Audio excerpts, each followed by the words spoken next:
Hey everyone, informal update here on Matt's Garage. I've pulled the hardtop in. This is the hardtop that Ryan sold me. It's in really good shape, but the paint needs to be redone. It's very dull. It's got a couple of old bodywork repairs that weren't done properly, so I was gonna dig all this out, just bodywork that and that.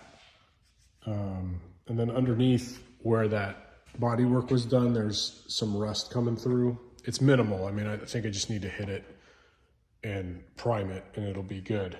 Weld up whatever holes they use to pull out the dents. Just basic stuff.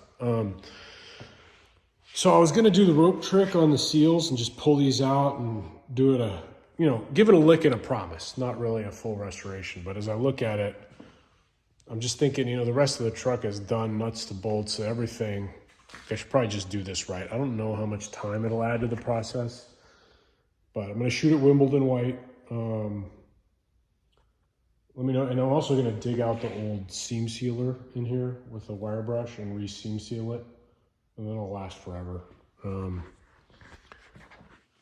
Thoughts on that? Am I crazy? Should I bother? I don't even like hard tops, but the truck looks better with a hard top than a soft top. I don't know. I'm so torn about this. The truck's just so cool. I don't know. And then on the wheels, they're black.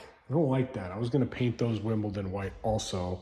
Even though I have the hubcaps, if I go on long trips, I don't know if I'm going to keep the hubcaps on just in case they come off. I don't know.